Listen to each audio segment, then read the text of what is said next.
चलिए नमस्कार दोस्तों। चलिए आज हम लोग कुछ प्रसिद्ध पुस्तकें और उनके लेखक को जानते हैं। तो सबसे पहले हम जानते हैं कि रामचरितमानस किसकी रचना है। तो रामचरितमानस है वह है गोस्वामी तुलसीदास की। किसकी रचना है? तो गोस्वामी तुलसीदास की रचना है। चलिए दूसरी पुस्तक है गीता रहस्य किसकी रचना है?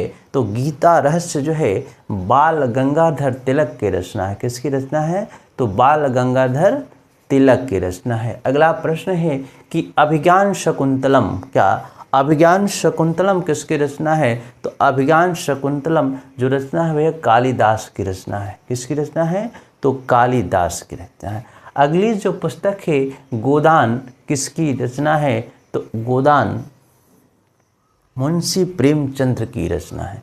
किसकी रचना है? तो मुंशी प्रेमचंद की रचना है। चलिए अगली पुस्तक को देखते हैं। गबन किसकी रचना है? तो गबन जो है यह भी मुंशी प्रेमचंद्र की रचना है। अगला है कामायनी। कामायनी बड़ा ही प्रसिद्ध पुस्तक है जो कई बार परीक्षाओं में पूछा गया है। तो कामायनी जो रचना है वह है जयशंकर प्रसाद की। किसकी? जयशंकर प्रसाद की रचना है। अगला है मधुशाला।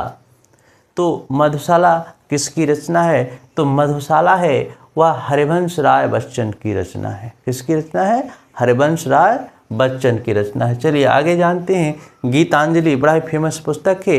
तो गीतांजलि किसकी रचना है? तो गीतांजलि रविंद्रनाथ ठाकुर की रचना है। किसकी रचना है? रविंद्रनाथ ठाकुर की।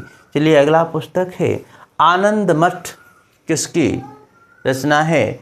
तो आनंद मठ जो है वह है बंकिम चंद्र चट्टोपाध्याय की रचना है। किसकी रचना है भैया? बंकिम चंद्र चट्टोपाध्याय की रचना है। आगे जानते हैं डिस्कवरी ऑफ इंडिया किसकी रचना है? तो discovery of India Pandit Jawaharlal Nehru की रचना है। किसकी है? पंडित जवाहरलाल नेहरू की रचना। चलिए अर्थशास्त्र क्या है?